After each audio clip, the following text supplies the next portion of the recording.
Yes. Hi.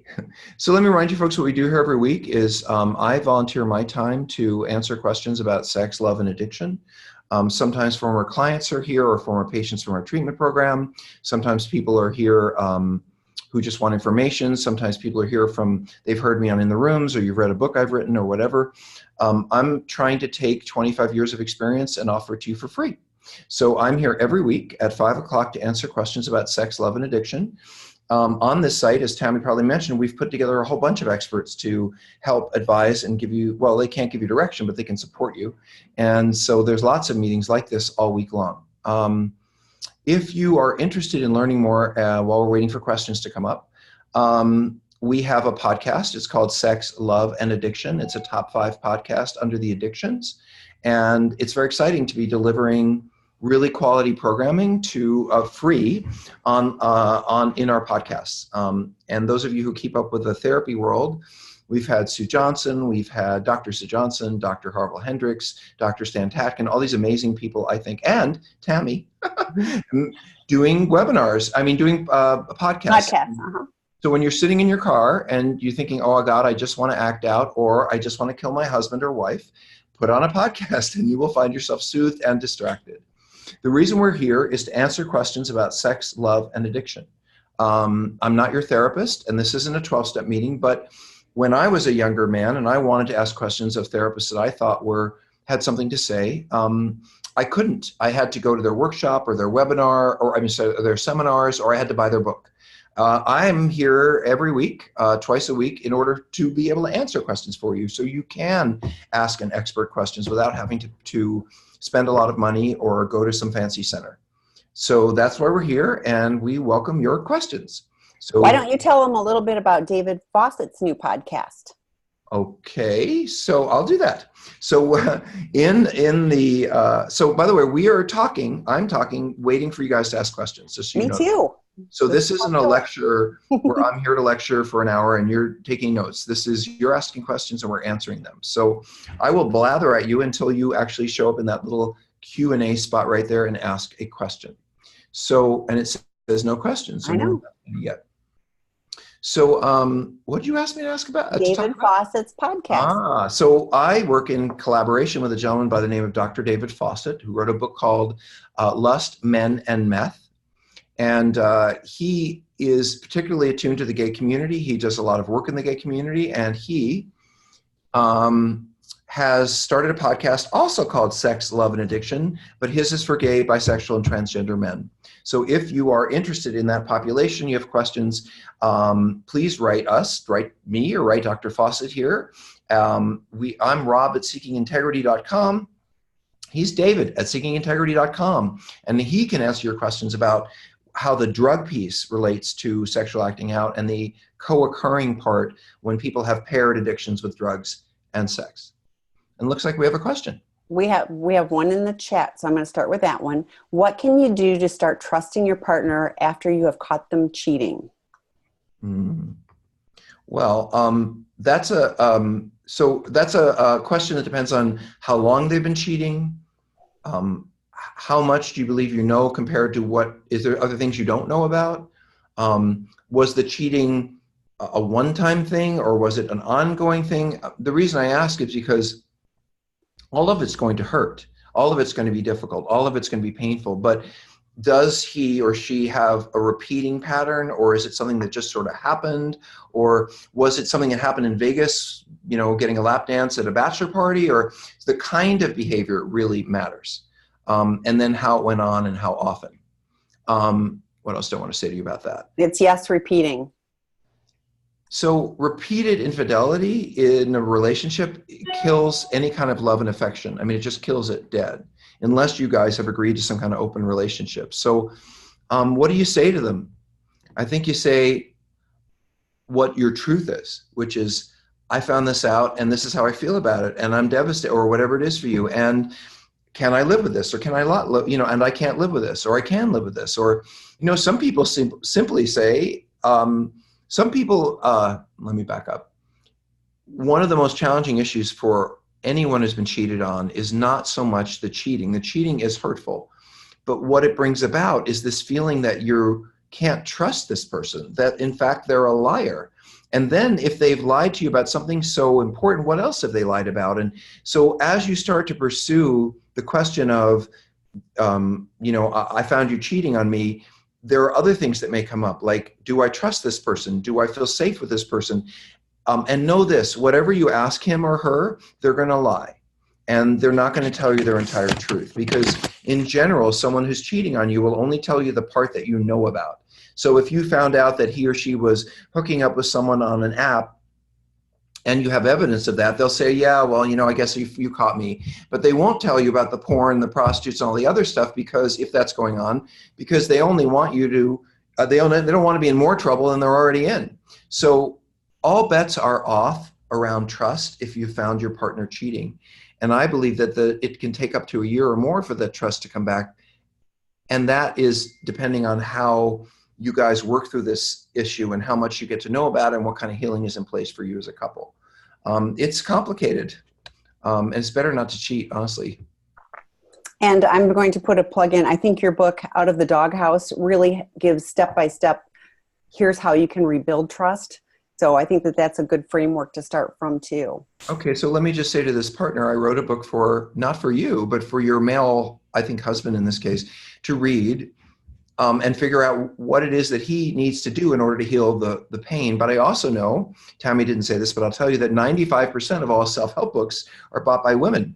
So if you buy Out of the Doghouse, even though it's a book for him, you're going to have to read it and say, yeah, that's exactly how he should be treating me, considered what he did, and then throw it at him, and then he might read it. That's kind of how it tends to work. Oh, and by the way, I make 12 cents if you buy a book, so go out there and get some. Yeah, a whole bunch of you buy it. He might get a cup of coffee. So, okay, next question is a female sex and love addict. A while ago, Dr. Rob was talking about people who starting self-soothing with masturbation in childhood. I vividly remember masturbating as a 4-year-old and have always thought that it was learned or taught behavior. Now I'm wondering if, because life was so hectic and stressful, that I started to check that out early. Is it why it's so hard to break these cycles as an adult, age 28? Can you explain more about that? Is this a woman? I think, yeah, female. She said female sex and love addict. Yes. So I have a recommendation for you. Go watch Nymphomaniac Part 1. This is a film by a man named Lars Van Trier. It's actually a 2-part film. It is the definitive movie, in my opinion, for a female sex addict. And what you will see in that movie is the incredibly painful coldness and distance that this young woman had from her mother. And her mother clearly didn't want to have a daughter or didn't like her daughter, and you slowly see her move from the pain and hurt of her mother not responding to her to self-stimulating through masturbation just because she found that felt good and she felt bad, and so it made her feel better, to having events with other girls where they would masturbate each other, to being on the street, picking up anybody she could find. And you can see the progression from childhood emotional neglect and or problematic parenting in a whole variety of ways to that loneliness and that emptiness being played out with compulsive sex. So I do think that Nymphomaniac Part 1 is a good movie to watch, triggering but useful. I would also suggest you read, Kelly McDaniel has a book on female sex addiction. I know a woman named Erica Garza who wrote her own book about female sex addiction. I think the more you read and learn, the more you'll be able to understand the connection. But yes, you're absolutely right. There is, in my opinion, with addicts in general, and certainly with us, a deep wound that is created early in life, not necessarily the fault of our caregivers, but it's created because maybe we had a really ill sibling and they had to put all their attention there, or maybe one of our parents had an alcohol problem or a mental illness and they just weren't able to be what we needed them to be. And therefore we go out it's kind of obvious, we're going around and looking for somebody who's going to give that to us somewhere, anywhere. Unfortunately, we don't know what it is we're really looking for, because the intimacy that we're looking for, some of us have never had. I was just talking to a gentleman in treatment who was saying, like, intimacy, I have no idea. I know how to have sex. I know how to be married, but I don't know anything about intimacy. And I really believe him. I don't think he ever learned. He's 50. Stacy Sprout also wrote a book called Naked in Public. That's another book for female sex. Thank you for mentioning that too. So next question. I've asked a variation on this before, still new to this and trying to trying to get the addiction aspect versus sex aspect in SA. My SA husband took the SDI assessment and it came back that his type is conquest networking for anonymous sex. He had a Tinder account and also would flirt with women and try to connect with them in supermarkets, etc. So after hearing your podcast with Dr. Carol Clark, I'm trying to figure out the object that he is addicted to. So I missed so I did a podcast where we talked about men who are married and in a relationship with a woman and are married to a woman, but they seek out sex with men. And that was the conversation that we had with Dr. Clark. So I'm not sure exactly how this fits. Tammy, can you help maybe? Well, because if that was the case, and I don't remember that particular one specifically, but if he's flirting with women, etc. But it sounds like the part of it is, he's using a Tinder account. He's flirting with other women. So he's looking for the conquest and networking. So what the question this person's asking, I'm looking at the question, after hearing your podcast, I'm trying to figure out the object that he's addicted to. I think that's not the way I would look at it. I don't think he's addicted to boobs or butts or arms. I don't, or vaginas. I don't think that he's addicted to that. What people are addicted to is the search and the hunt and the fantasy of getting some sexual high. And they will look at porn, cruise people on the street, go into fantasy, flirt, get online, and essentially lose themselves in this excitement, this emotional intensity. I would most describe it like being in the car, driving to the dealer's house, knowing you're about to get the drugs and give him the money. When I'm working with a drug addict who's on their way to the dealer's house with money in their hand, they're not thinking clearly. Their heart is pounding, their pupils are dilated. They're in a hugely empowered emotional state where they feel so driven and excited and focused on what they're going to do, and everything else goes out of their head. And it is the purpose of the addiction to give them a place to go emotionally where they don't have to think about anything else but that. In other words, the goal of the addiction, in a sense, is the obsession, because when I'm obsessing about going to have sex and where I'm going to have it and who I'm going to have it with and what we're going to do and all of that stuff, I may not be physically aroused, but I'm emotionally aroused. And in that emotional arousal, I can forget about the fight I had with my spouse, the money problems I'm having, the difficulties at work. None of that matters when I'm pursuing a sex worker, because all I can think about is getting off with that sex worker. Now, getting off with a sex worker may take 5 minutes or less, but I might spend 5 days in intense fantasy about going and having that experience. And it is the losing myself in fantasy that I'm really seeking to do. The sexual act is actually more of an idea of something than the meaning of it is not that important to most sex addicts. Once we have it, it's not that interesting, but searching for it, we'll do that for a very long time. Next question. Is it common to see increased depression, mood swings, and anger issues in a porn addict as they are in recovery? It's been a year since D-Day and he has not acted out to my knowledge, but the depression, anger, and moods have gotten much worse. Well, so I'm just going to assume in this case that your spouse is staying sober and working on the issues and has not used the porn, and that his irritability is not about lying to you, because it's not unusual, I'll just say it, for people who are in early recovery and are struggling with recovery but lying to their spouses to be irritable with them as a way to push them away. So, and they're already feeling like, God, I'm doing so much, and now you're asking more questions, and just give me a break. That can happen. However, I'm going to assume that he's sober and he's working on this. So then your question really leads into what we were just talking about, which is, why do people sexually act out if they're addicted? It's really very similar to why people drink if they're addicted, or use drugs if they're addicted, or gamble. So if I'm healthy and I choose to be sexual, it's probably for connection or for fun or because I love that person or maybe want to have kids. If I'm out drinking with friends and I have a couple of drinks, it's probably to reduce my social anxiety, relax a little bit, enjoy the end of the week by getting out, de-stressing a little bit.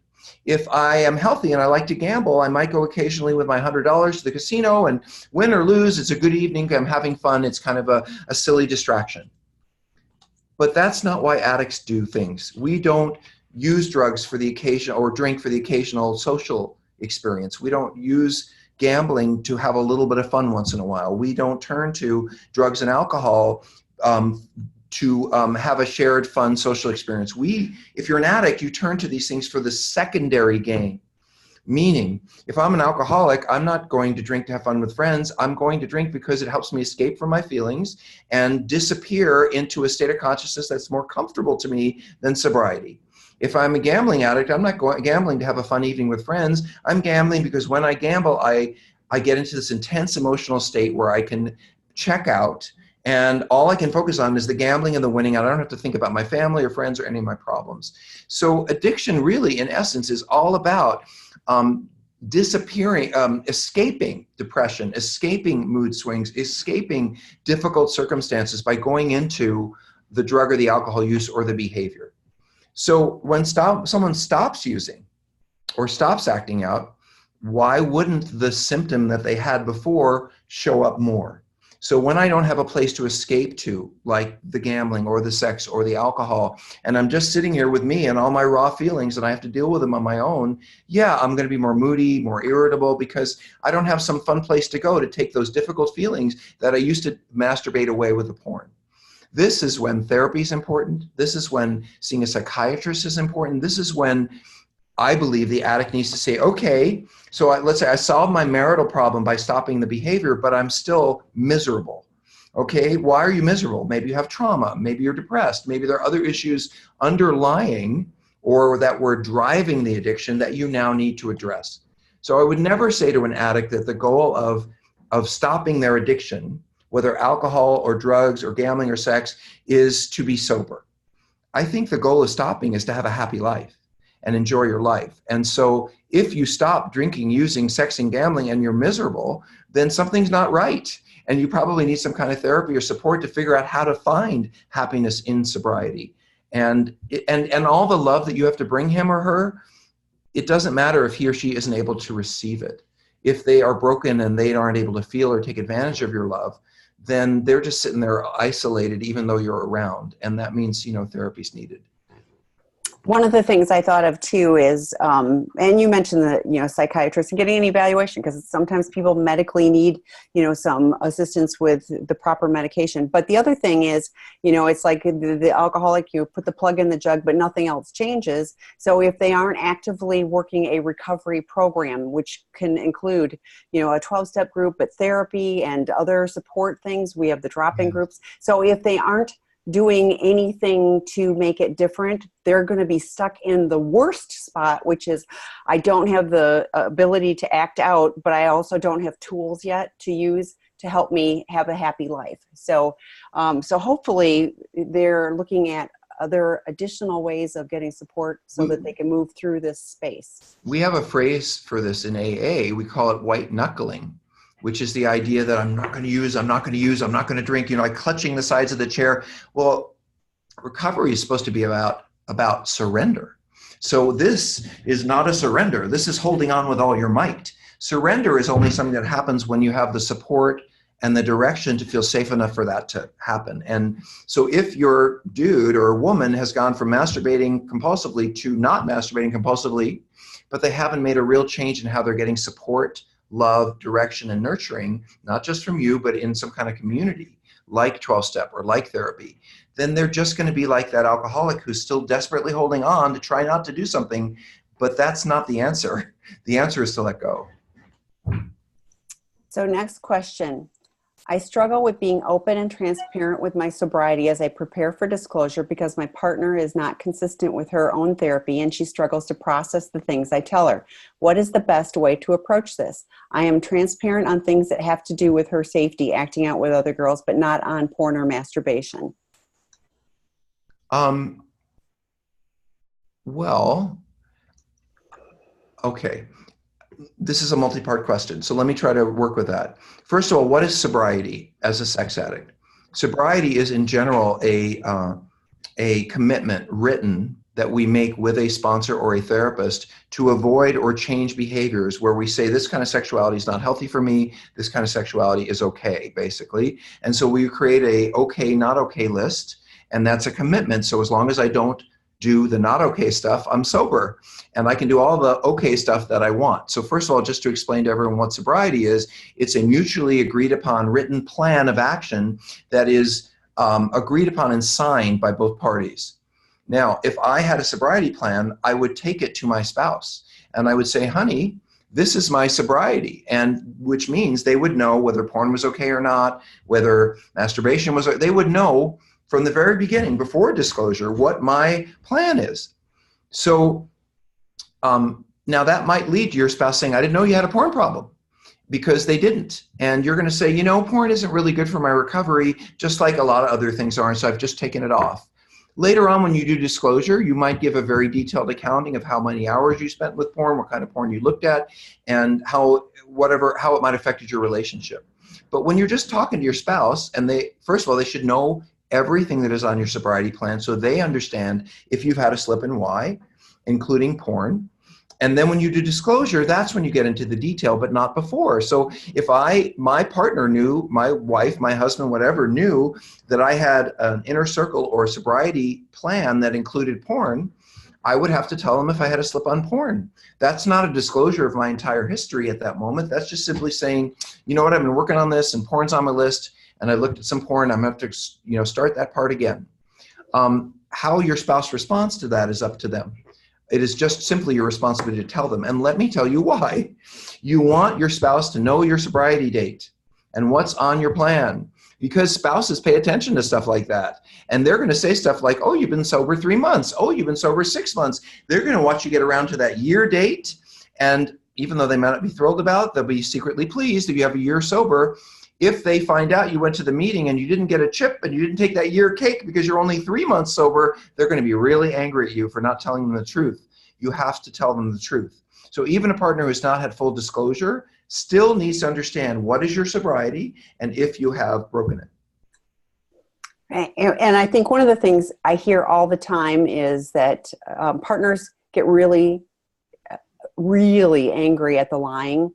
So they would rather know the slips and whatever, even though they're mad about it, they would rather know that than always be wondering if you're not telling them the truth. So it is to everyone's benefit and rebuilding trust if you are open about all aspects. So ready for the next one?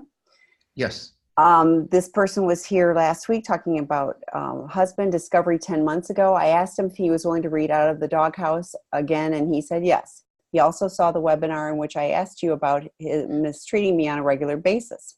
He has calmed down quite a bit. Yay. And also he has seen a doctor and has been on medication for a few months. Any advice moving forward now that we are back on speaking terms? One day at a time. Try to see if there are ways you can begin to engage intimacy at the level which you feel safe. Maybe you're ready to hold hands. Maybe you're ready to go to a movie together or a date. Maybe you're ready to have sex. I don't know. But I think that the process of restoring trust is a long one. And it's one where you have to be patient. And you as a partner, you may be feeling really good about his recovery today. And tomorrow you may think he's a piece of crap. And the day after that, because for you guys, it's a roller coaster ride.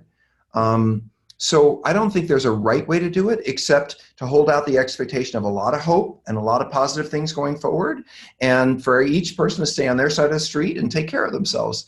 And the most important thing is honesty. I cannot tell you how important that is now, because once you believe that you are both on the right road, it's one thing to find out that he may have had a slip. It's another thing to find out he may have had a slip 3 months ago and never told you. That would be much more devastating. Now, when we slip, we don't want to tell you. Believe me, the last thing we want to do is see that angry look.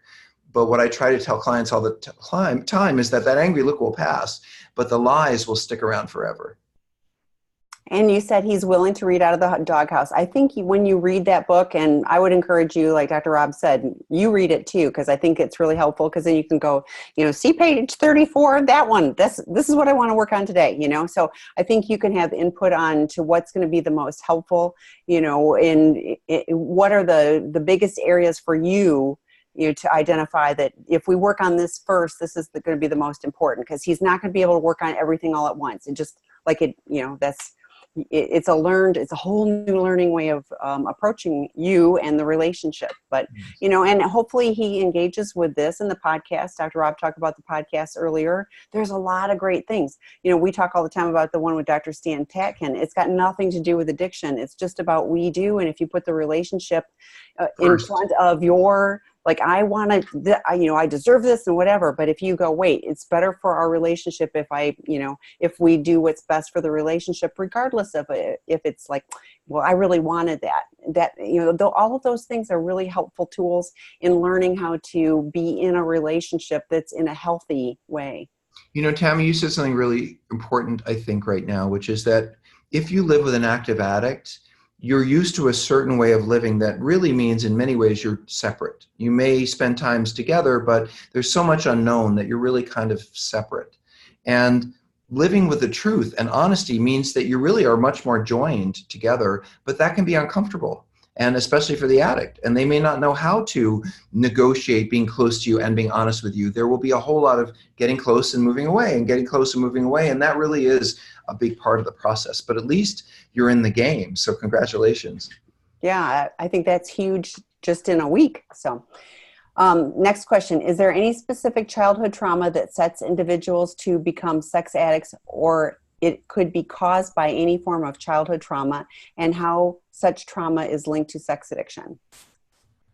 Well, what we do know is that early childhood trauma, probably before age 5, is, if profound enough, is going to cause disruptions in an adult person's ability to create intimate and maintain intimate relationships. It's also not unusual for people who have early childhood trauma before age 5 to struggle with problems with food, overeating, undereating. You have to understand, of course you do, that our earliest and most meaningful experiences are being held and touched and being fed. And so if there are ruptures in that time of life, profound ones, we will often seek to use food or sex as a means of making ourselves feel better. Now, you ask what kind of trauma, and my answer is varied, because I have run into folks who have all kinds of trauma, but what I can say is that the most typical form of trauma we see in sex addicts is when a parent's needs, for whatever reason, have subsumed the child's, meaning a parent who is alcoholic or doesn't like their husband or wife, and they're going to the child. So when a child is emotionally kind of like a co-parent or a boyfriend or an adult friend, when a child's needs are not met because the child is too busy being there for the adult, that is one of the things that can lead to sex addiction, especially in men. Men who get pulled into relationships as boys where we are mom or dad's best friend, best buddy, but not in a child-adult way, more like a peer way. That's how we lose ourselves, because a child will give themselves up to paying attention to whatever mom or dad needs, but in the process, they may never fully develop a sense of themselves. In women, I tend to see more overt incest, or sex, meaning young girls who are molested, young girls who get treated as sexual objects, young girls who have overtly sexualized experiences. I see a lot of survivors as sex addicts in women of actually being touching experiences. In the men, a lot more about being emotionally used by a parent. Another foundational issue for us is neglect. Children who don't have someone to soothe them, don't have someone to regulate them, don't have someone to support them, will turn to find ways to soothe themselves. So any situation where a very young child who is really not old enough to understand what's going on or intellectually figure out how to survive it, young children use fantasy and dissociation, spacing out, to make themselves feel better when they don't feel that people will support them or people are safe to turn to. And if you learn early in life to use fantasy to make yourself feel better rather than people, as an adult, you will eventually, it's not unlikely you will use fantasy a lot to feel better and not necessarily lean into the much more healing situation, which is connecting to people. There's a reason why we put addicts in meetings it's because the connection is like having a family. When an addict is in a group of people and they're raising their hand about difficult things, and people say, oh, that must be hard for you. Let me give you a hug. That must be difficult. Let's go out for coffee and talk about it. It's almost like the opposite of growing up in an environment where your needs are not met. In 12-step programs and therapy, we are constantly listening and supporting each other. And part of that is the healing of the addict, if you will, the experience of, wow, there are places I can go where I feel heard. There are places where I can go where I feel accepted. There are places I can go where I feel supported just because I exist. Because when you go to a 12-step meeting or a therapy group, it's not unusual in addiction for us to be talking about the worst parts of ourselves. You know, I go to a 12-step meeting, I'm not talking about the great guy I've been. I'm talking about the way I've hurt people, wounded people, let myself down, let other people down. So I'm really talking about the worst of me. And I go to AA or NA or CA or SA and I talk about the worst of me, and guess what happens? People say, well, that's okay. I care about you anyway. And that is a healing moment for every addict that walks in the rooms, because we all feel on some level unworthy of love, undeserving of caring. And we feel that way before we even start the addictions. And then the addictions leave us feeling, with their secrets and their manipulations, even more like we're not lovable. So once that's all on the table and everything is out in the open, it's environments where we feel accepted and nurtured and responded to that become our new families and our new models for healing. That's why it's so important for us to be involved in these places like therapy, like 12-step. You mentioned two topics I want to point people towards podcasts. So when there's parent-child enmeshment, you did a podcast with Dr. Ken Adams. That would be a great one for that. You also did one with Dr. Enid Gray on neglect. So both of those podcasts, if any of that resonated with you, I'd invite you to listen to those particular podcasts. And I will say so those podcasts are based on books that people have written. So Dr. Ken Adams, who is a colleague who I really think understands a lot of the root causes of adult sex addiction, he wrote a book called Silently Seduced, which is about basically about incest, being incested by a parent. When boys are incested by a parent. And then he went on to write Married to Mom. Sorry, ladies. And it really was about the continued repetition of that kind of icky relationship with mom carried into adult life. And I interviewed Ken on Sex, Love, and Addiction, the podcast, in order to begin to explore this issue of parental enmeshment, which can lead. The other thing that Tammy mentioned, a colleague named Enid Gray wrote a book called Neglect, The Silent Abuser. And of course, it's one of the issues. There's lots of books about physical abuse, sexual abuse, not enough books on, guess what? Neglect, a neglected topic. And so, yeah, we've been talking about it because it definitely relates to the issues we treat.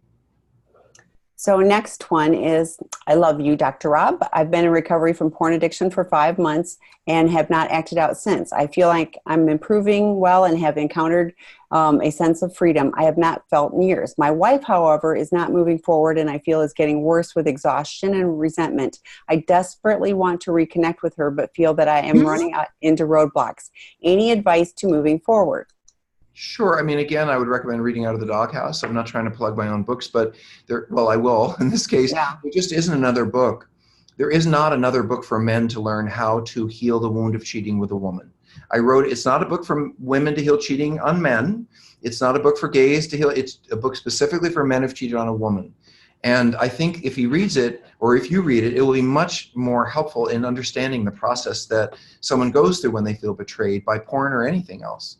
There's another part of that question I wanted to answer. Hold on. Tammy. Oh, there we go. I know. I love you, Dr. Rob. That's how I found it. Mm-hmm. So when you say your wife's not moving forward, I would say, well, she hasn't left you. That's moving forward. What are your expectations of her moving forward? Because my expectations of a spouse, a partner, a wife, or a husband is that for up to a year, they're just going to be furious and miserable and angry and hurt and disappointed and let down. And we have a phrase called betrayal trauma. And it is a whole sort of set of symptoms that go on for partners when they're betrayed, women in particular, although men too, but in a different way. So I might lower my expectations that my partner's going to be anything other than angry and disappointed for a long time. And then I might suggest you read a book on how to begin to heal cheating with your partner and see if the actions and behaviors you're engaging in toward her are ones that are going to make her feel better. Because if you're saying things to her like, if, for example, if she says, I'm really pissed, I've just been thinking about that porn and I can't believe you did that to me. And you say to her, well, but I'm not doing it anymore. I don't understand why you're so angry. Why don't you give me a break? It's been 4 months. That is not the right answer. Not all, not even close. She's going to be angry at you all night. However, if she says to you, you know, I've been thinking about that porn and it just really bothers me what you were doing and I can't stop thinking about it. The right answer is, I am just so sorry that you've been left with those feelings in our relationship. And even though I'm not doing this now, I can imagine that every time you look at the computer, you may think that I'm sitting there doing it and how uncomfortable that must make you. I'm so sorry that you are living with this pain. So a lot of whether your partner forgives you or how they deal with it has to do with your approach to them. Are you more consistently than not non-defensive, empathic, anticipating that and expecting that it's going to be a while before they're going to be warm to you and giving them lots of room and permission to be hurt and angry? Or are you saying, come on, get over it. It's been 5 months. Why, come on, see how hard I'm working, because that's guaranteed to leave your partner angry for longer. This is why I wrote the book. Thanks, Tim. So I'm going to skip to this one. This is from a male partner. My wife will not submit to a polygraph. We had a therapeutic disclosure. She says she is not a criminal. She also says she cannot find a female sponsor, so she has a male. I am not happy about this. It seems she still is in control mode. What's your opinion? Well, I'm not involved with your marriage or your wife, so I can't say directly. But I do think that, first of all, there's polygraphs are something that's done in a formal disclosure as a part of working with a professional who knows how to do that work. The reason that we offer people polygraphs, if that's the situation, is because 2 reasons. Number one, it's not unusual to run into a spouse, a wife, a partner, a husband who's been lied to so many times that they just don't believe that this is everything, that this is the truth. And you know what? If you've been lied to all these years and told that now you're hearing everything, but there was more, I can understand why you might want to sit back and say, before I seriously re-enter this relationship or get serious about the relationship, I want to make sure I know everything, because the last few times I didn't. So now I want to know if you're being truthful or not. Now, a polygraph is not about being a criminal. Look, if your wife was a drug addict and the court said, we need your wife to be sober to parent your children, she would have to take a drug test on a regular basis to ensure she wasn't using in order to keep your family safe. So since we can't do a test to see if she's been honest with you, we can. It's called a polygraph. Wow, there's a way. So it's not about her being a criminal. It's about the fact that she has lied to you, probably over a long period of time. You don't know what's true or not, didn't know in the past, don't know now, and you want to know that this is it. And if she wants, and by the way, one more thing about that. I have a resentment when addicts start to say things like, well, you don't get to know about this, or you shouldn't hear about that. We should tell them as much as they want to know within reason. In other words, if they want to meet your sponsor, they should be able to meet your sponsor. If they want to go to dinner with you and your sponsor, they could go to dinner with. In other words, I don't try to keep things back from my partner, because I think that my partner's desire to know is their desire to stay with me. I believe that partners ask questions, do detective work, go through our stuff, read every book, not because they're trying to prove us as liars, but because they're trying to prove us as safe. Because if they just if they believe we weren't safe, they'd just leave. So maybe your wife or girlfriend could look at your desire to get the polygraph as your desire to stay with her, as your desire to be in love with her, as your desire to reignite intimacy, because now she's been truthful and now you feel safe. And let me say one more thing about that. If you are a sex addict or a porn addict, and by the way, you can go back and play this for him or her later, it is not your job to parse whether you get to have a sponsor of the opposite sex. If I'm a straight person and I'm married to a woman, then I need a male heterosexual sponsor. And if I'm a female and I am married to a man and I'm interested in men, I need a female sponsor. I don't care how great this guy is, unless he's 100% homosexual, she is really going to need, and even if he is, women who are sex addicts need other women to heal. I cannot provide that. I could be your best sponsor in the world and best gay girlfriend, but I can't help you as a sponsor if you're a woman, because you need other women. Part of the problem of being a female sex addict is if you're a woman and you're a sex addict, you don't turn to the nearest woman for advice, direction, and support. You walk up to the best looking guy in the room and shove the women out of the way. That's the problem. Women who have these kinds of wounds, like sex addiction, absolutely need to make the primary intimate relationships they're having for support be with other women, non-sexual. The greatest strength, ladies, you know this, but I'll just remind you of this. Your greatest strength in dealing with us men, because we're difficult, is each other. I'll tell you that guy, Stan Tatkin, who has been doing sociological research on relationships forever, will say, and I think it's in the podcast, he said, you know what? In the most primitive of cultures, when you find women beating stuff on rocks and grinding up meal and corn with, mortar and pestle, those women are sitting there complaining about men. Yeah, I think you did say that. Every culture, that the way women survive us is by talking to each other. How do you, as a woman, your wife, survive you, a man, without other women to support her? She can't. She needs other women around her to guide her, to nurture her. Women need women throughout the lifespan to support them in ways that men will also often lean into women for.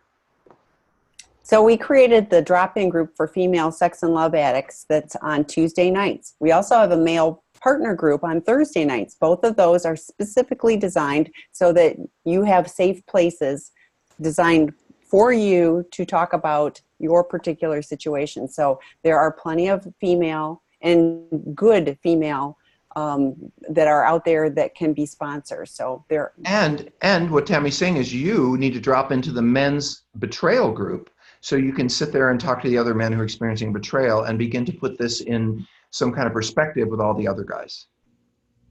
So let's see. So the person that they were reading the Out of the Doghouse, I asked him to read the book with me every night, and he said yes. I just need patience and him to understand that the reason I have been mad this last year was because he found out he's been lying for 16 years. That's a long time. And his expectations are unrealistic. I've been incredibly supportive of him, and I'm willing to be married through recovery, but he needs to hold himself accountable and start living amends with me. What living amends means, by the way, is amends meaning the word to fix or to apologize or to amend something to make it better. And so what is a living amends? It's working every day to be fully honest, to have integrity, and to be a stand-up person for my relationship. That's a living amends.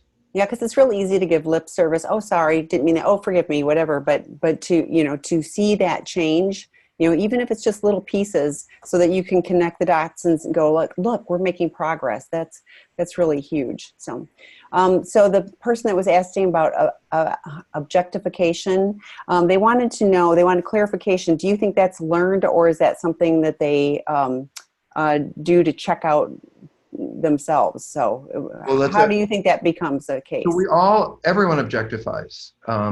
We objectify people. Look, when I look at a fancy car, I'm like, ooh, meaning I see it as something more than it is, or a symbol of something or whatever. I'm objectifying it. It's just a car.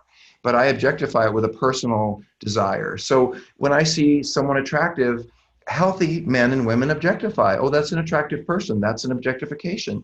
So objectification is a part of being a healthy human being. The problem is so there's nothing learned or different about it. We learn to look at things and judge them and judge our attractiveness to them all the time. So that's not learned. It's just a part of being human.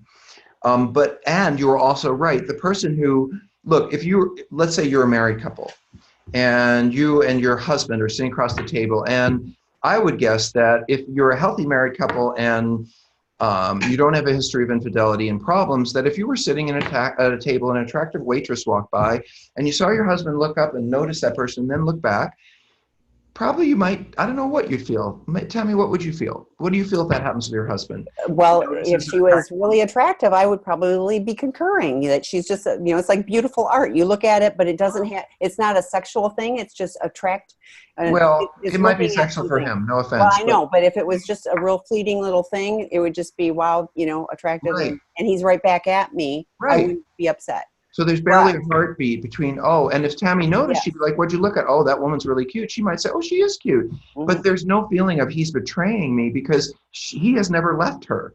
But the man who's sitting at dinner with you and is this, and you're looking at him and he's looking at the waitress's butt, and you're looking at him and he's looking at the waitress's butt, that objectification is a disconnect between you and him. And of course, you're going to feel hurt and angry. And then he's going to look back at you if he's not in recovery and say, oh, I wasn't looking at the waitress, I was looking at the salad bar. It's like, and so then there's the betrayal and the lie right there.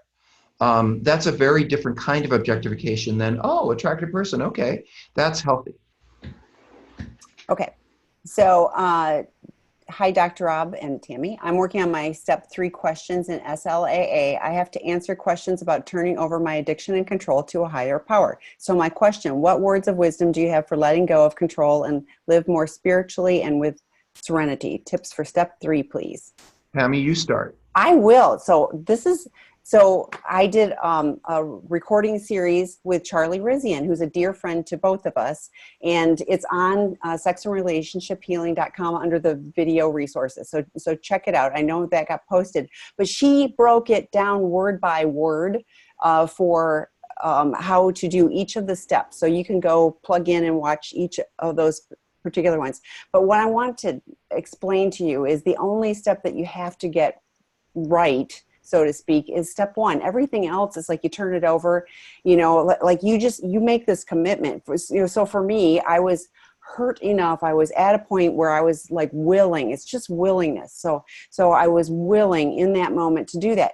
Does that mean that I turned it over forever? Heck no. And then when things are going badly, I go, oh my goodness, I took it all back and it's not working. Let me do it again. And I can keep doing that. And that's what it is, but it's just understanding that my best work, my best thinking, my best actions got me to the point of being in a treatment center and having to deal with all of those things. So it was surrendering, like Rob was talking about a few minutes ago. It was surrendering to the process and just understanding. So for me, the being willing, I had support, I had help guiding me through all of those. And I would invite you to go check out that video with Charlie Rizian, because truly, word by word, she broke them all down. It was powerful. And I would just add that in order for spirituality to be present, hope has to be present. And I think that the hope that, well, let me first of all say, I just want to say that religion is not spirituality. Correct. And so let me just say very clearly that there's nothing in any of the 12-step literature that says you have to belong to any particular religion, or even that you have to necessarily believe in the big G God. What it really is about is simply that you have faith and hope in a belief that if you follow some kind of path, your life will go better. And this is the path that's being offered in this particular group, which is, surrender and powerlessness and the amends. And that's the path for that group. The only faith that is required really is if I put my full effort and will into this process, do I have faith that things are going to get better? And I promise you they will, but you have to find that out for yourself. The first couple of steps are really about, wow, things are really bad. I didn't realize they were that bad. Wow, they're really a mess. And I have no control over them. What do I do? Oh, I need some kind of process. Oh, if I have faith in this process, I'll stick to it. I'll focus on it. I'll embrace it. And maybe things will get better. Without that faith, it's really hard to stick around when it gets hard. And it's going to get hard sometimes. It does. But fortunately, you're doing the steps.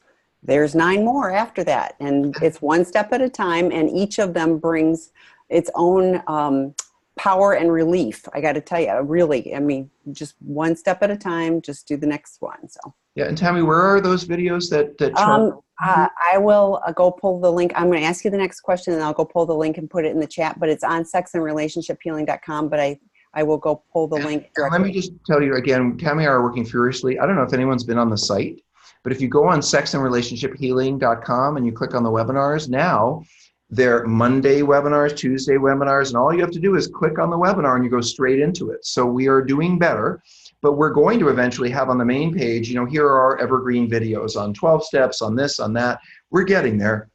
It's expensive to have websites updated, so we're doing the best we can. But on that information, and Tammy just put in the chat how to find that. So Yes. I'll just say a colleague of mine who, this is my friend Charlie, who is probably one of the most spiritual people I know.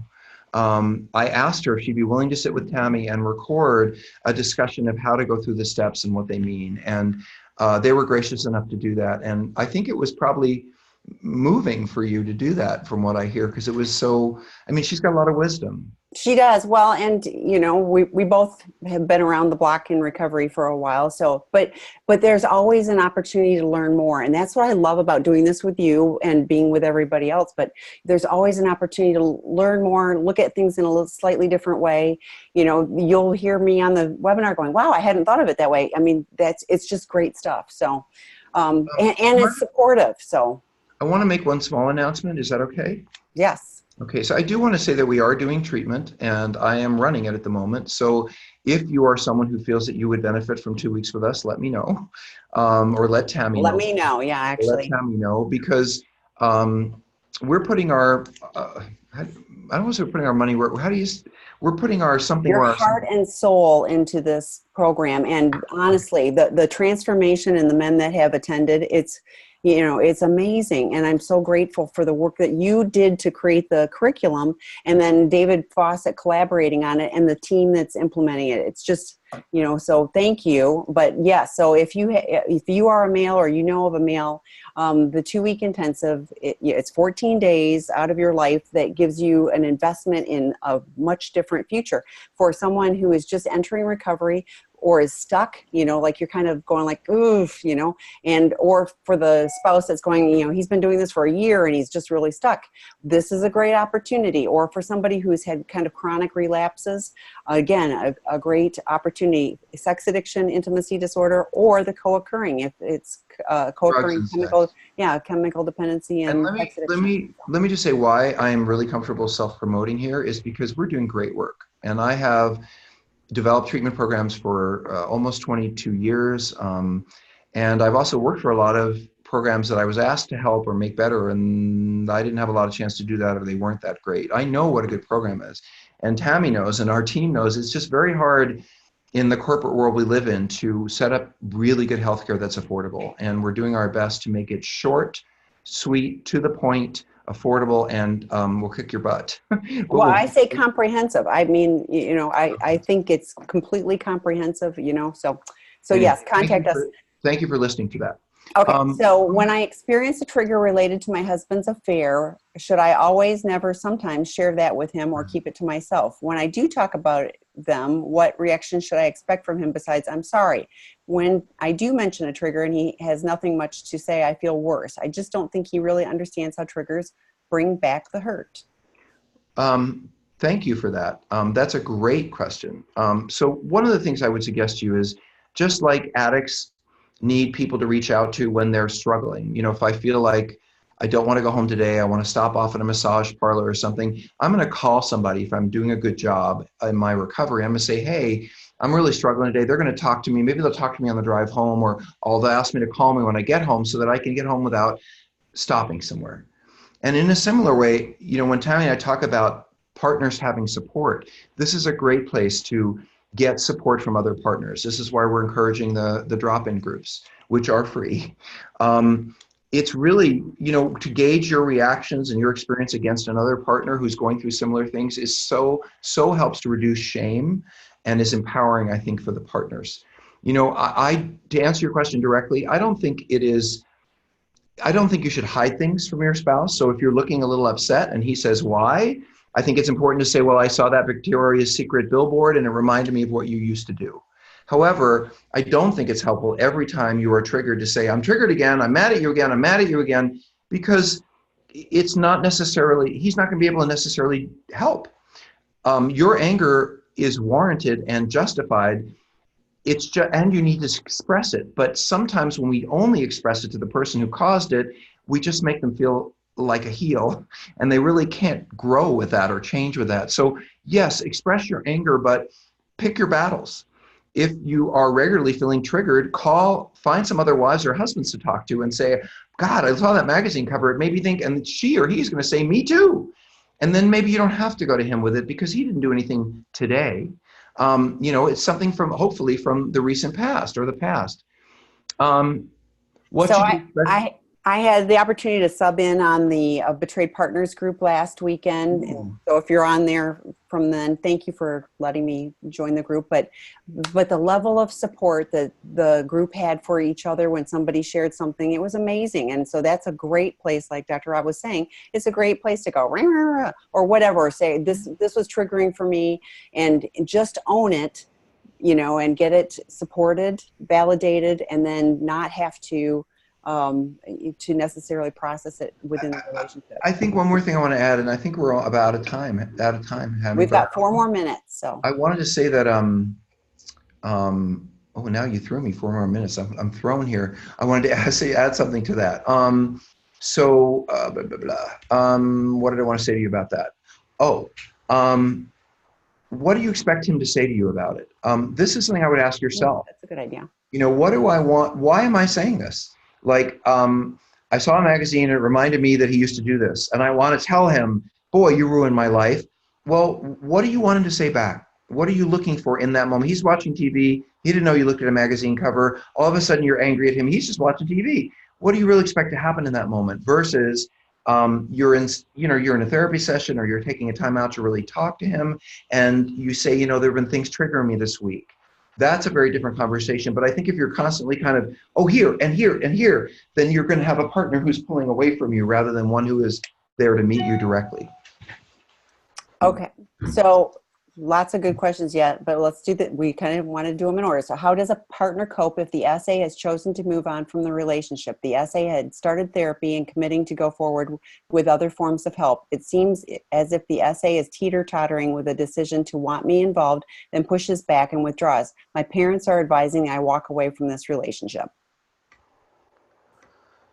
Okay. So I'm not sure exactly what you're saying, but I'll try it.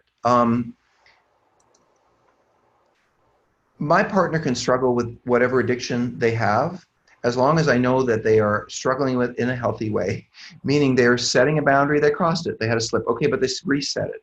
They're going to meetings, they have support, they're working on it in therapy. If I see someone actively struggling to get better, I'm going to have a lot easier time tolerating that than if I just see them sitting around yawning and saying, when are you going to get over this? So I think that, I'm not answering your question. I think you're right. The struggle is good. And your parents, of course, they're going to want to protect you, and they're going to tell you get rid of that and whatever. But, But I wanted to say something about the walking away from the relationship. So I would never want to walk away from a relationship where I thought there was hope for change. And I saw subtle signs of change. And so, just think about your parents. I mean, they want to protect you.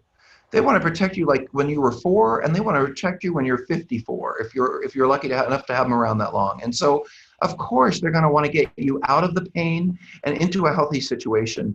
But maybe your situation is gradually getting healthier, maybe not as quickly as your parents would tolerate, but maybe you are able to tolerate it because you see growth and change.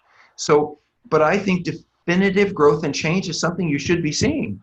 And a definitive commitment to healing is something you should also be seeing.